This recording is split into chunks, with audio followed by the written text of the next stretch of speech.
ჩვენ დღეს გვაქვს შეკრება ვეტერანთა შეკრება მიძღვნილი ფაშიზმზე გამარჯვების 80 წლისთან დაკავშირებით. მოეხსენება თემ სოფლიოს რომ 1945 წლის 8 მაისს უმაღლესი სარდლობის წარმომადგენლები გერმანიის შეერაღებული ძალების ფელდმარშალი კეიტელი გენერალ-პოლკოვნიკი შტუმპი და ადმირალი ფრიდენბურგი მოწვეული იყო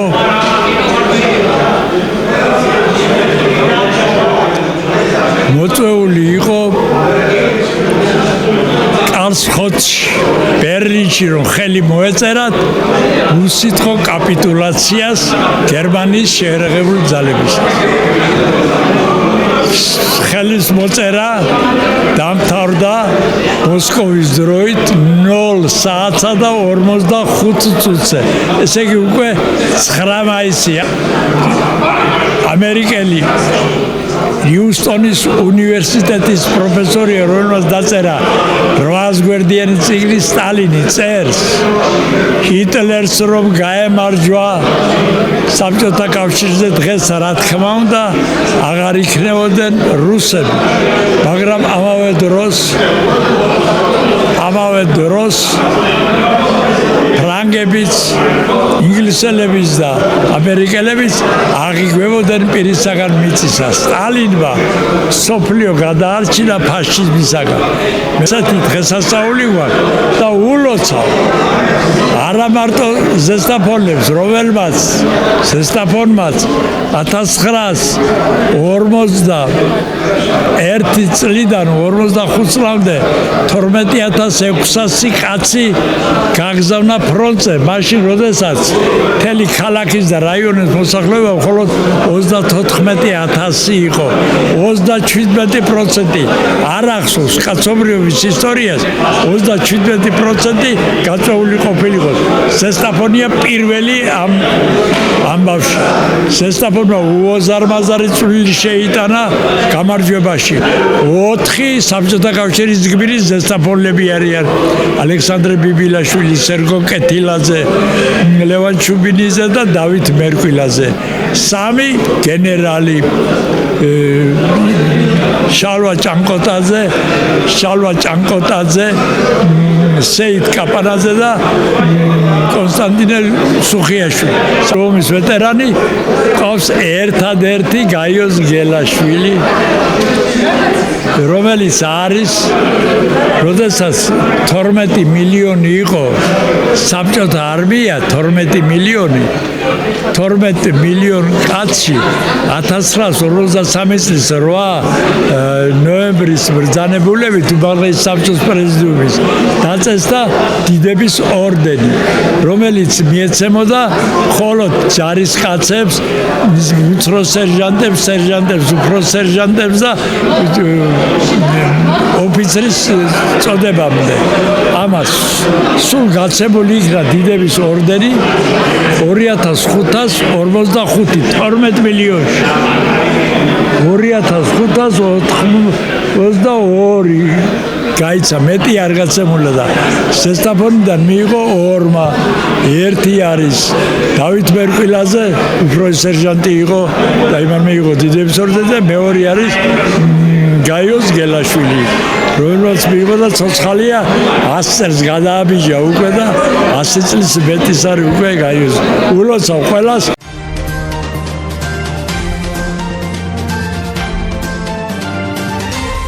2017 წლიდან ჩვენ სკოლაში დანერგილია პროექტი განათლება საზღვრებს გარეშე. ამ პროექტის ფარგლებში ჩვენი სკოლა დამეგობრებულია პოლონეთის ქალაქ პოზნანის, სლოვაკეთის ქალაქ ტრენჩინის, ლატვიის ქალაქ დაუგავპილსის, უკრაინის ქალაქ კაზიატინისა და მოლდავეთის ქალაქ ბელცის სასწავლებლებთან. ჩვენი მეგობრობა მოიცავს საინტერესო ურთიერთობებს, როგორც ხელშეკრულებით არის გათვალისწინებული ეს ურთიერთობები ჩვენს შორის. გვაქვს გაცვლითი ღონისძიებები, გვაქვს საერთაშორისო კონკურსები, რომელშიც ჩვენი ბავშვები იღებენ მონაწილეობას, ეს კონკურსები ტარდება როგორც ონლაინ რეჟიმში, ასევე დასწრებით რეჟიმში. ქართულ ევროპულ სკოლას ეწვია სლოვაკეთიდან, ქალაქ ტრენჩინიდან დელეგაცია. ჩვენი მიზანი არის, როგორც მასწავლებლების, გაზიარება ერთმანეთისთვის, მეთოდების, რა სწავლის მეთოდებს გამოვიყენებთ სწავლების პერიოდში. მოგეხსენებათ, რომ ქართულ ევროპული სკოლა სასწავლო გეგმის მიხედვით მიყვება სწავლებას, თუმცა ზოგჯერ ეს საკმარისი არ არის, რადგან გვიწევს ხოლმე მასწავლებლებს სხვადასხვა მეთოდების მოძიება, აღმოჩენა და მერე დამკვიდრება. ამიტომ ეს ჩემთვის პირადად და სხვა მასწავლებლებისთვისაც იქნება დიდი გამოცდილება, მივესალმები ამგვარ ღონისძიებებს და მივესალმები იმასაც, რომ ხშირად დაიგეგმოს კიდევ ამგვარი შეხვედრები. კონფერენციის შემდეგ დელეგაციისთვის დაგეგმილი არის სწავლების ერთ-ერთი ეტაპის ჩვენება, მაგალითად, მოწყობილი გვაქვს დღეს და გვინდა რომ ქართული ტრადიციები ვაჩვენოთ, რა თქმა უნდა, ეს უცხოეთისთვის არ არის უცხო, თუმცა როგორ ვიყენებთ აი ამ კონკრეტულ ტრადიციებს ჩვენ ეროვნულ სასწავლო გეგმაში, როგორ ვათავსებთ მასთან, დღეს უნდა წარმოვადგინოთ აკაკი წერეთლის ლექსის განთიადის შექმნის ისტორია, მოგეხსენებათ, რომ ლექსი დიმიტრი ყიფიანს მიეძღვნა. ეს ლექსი შეიქმნა ქუთაისში სუფრასთან, პირველი სტრიქონები აკაკი წერეთლისა და სწორედ აი ეს სუფრის იმიტაცია იქნება წარმოდგენილი. ეს ურთიერთობები გვაძლევს საშუალებას, რომ ინტერნაციონალური განათლება მივიღოთ და ჩვენ ამით ვიღებთ დიდ განათლებას იმით, რომ ჩვენ მოგზაურობთ არა მარტო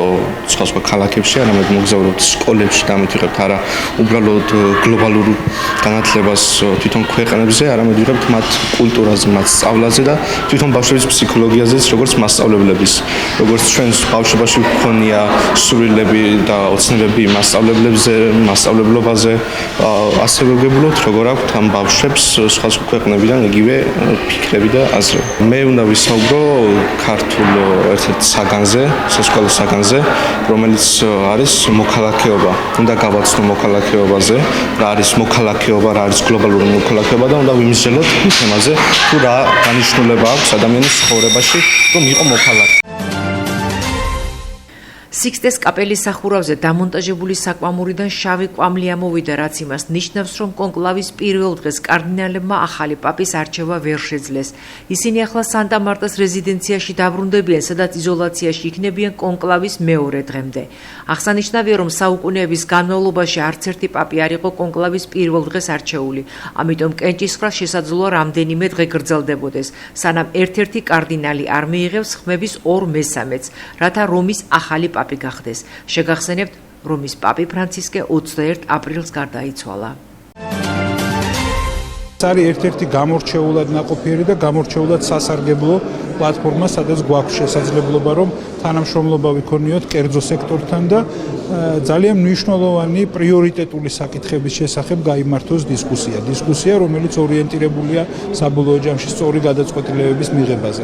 რეალურად მათ შორის დღევანდელ შეხვედრაზეც არაერთი ასეთი საკითხი იქნა დასმული, რომელთან დაკავშირებითაც ძალიან საინტერესო ხედვა გამოიკვეთა როგორც კერძო სექტორიდან, ისე იმედი მაქვს სახელმწიფოს მხრიდანაც, ასე ვთქვათ, საკმაოდ საინტერესო ხედვები იქნა შეთავაზებული. ბატონმა მინისტრმა ძალიან ღიად დააფიქსირა მისი მუდმივი მზაობა კერძო საჯარო სექტორის დიალოგის გაძლიერებასთან დაკავშირებით, გამოიკვეთა მთელი რიგი საკითხები ბატონი მინისტრის მხრიდან, ისევე როგორც კერძო სექტორის მხრიდან, რომელიც არის გარკვეული ტიპის გამოწვევა, მაგრამ სახელმწიფო და კერძო სექტორის მოსაზრებები განვითარებასთან დაკავშირებით არის სრულ თანხვედრაში, რაც ყველაზე მნიშვნელოვანია. ჩვენ ვხედავთ, რომ ჯანდაცვის სექტორს მათ შორის სადაზღვევო კომპანიებთან მიმართებაში აქვს ძალიან სწორი პოლიტიკა, რაც მთლიან სახელმწიფო პოლიტიკის გამოხატულებაა. ასეთი ტიპის პლატფორმის საშუალებით კიდევ უფრო მეტად ეძლევა შესაძლებლობა, რომ ჯანდაცვის სექტორში არსებული გამოწვევებზე ღიად ვისაუბროთ და გადასადგმა ნაბიჯებზე, რაც პირველ რიგში მიმართულია იმისა, რომ მოსახლეობის ჯიბიდან ხარჯები იყოს მინიმუმამდე დაწეული, შეღავათიან მომსახურებები დამსახურებაზე, ჯანდაცვაზე იყოს ხელმისაწვდომობა და ასევე წამლებზე. პარლამენტში დავაინიცირეთ ინოვაციების შესახებ კანონში ცვლილება, რაც უზრუნველყოფს როგორც ჯანდაცვის სექტორის ბიზნესის წარმომადგენლებისათვის კვლევა და განვითარებაში ინვესტიციების ნაწილში 10 წლიანი საგადასაღადო შეღავათები, რაც კიდევ უფრო მეტ ინოვაციას შემოიტანს ჯანდაცვის სფეროში და წაახალისებს როგორც კონკურენციას, ასევე ხელმისაწვდომობის ნაწილსაც უზრუნველყოფს. ჯანდაცვის პოლიტიკა საქართველოში ერთ-ერთი წარმატებული და მნიშვნელოვანი მიმართულებაა, განსაკუთრებით გამოყოფის საყოველთაო დაზღვევას, რომელიც სრულად ფარავს ჩვენი მოქალაქეების პირველად მოთხოვნას.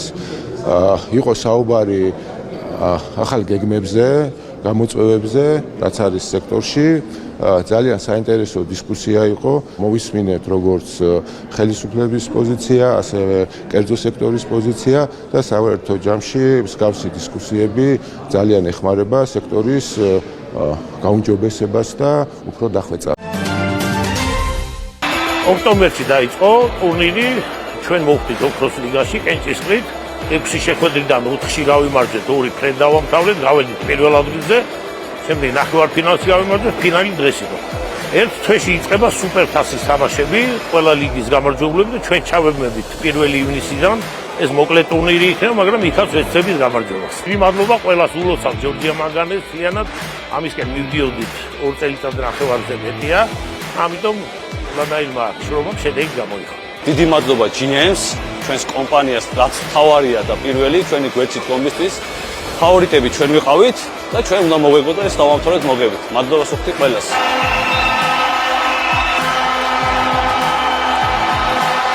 ძალიან გაუხილოა შედეგიც, ეს შრომა დაგვიფასდა, რაც ბიჭებმა განვიარეთ მთელი ტურნირის განმავლობაში.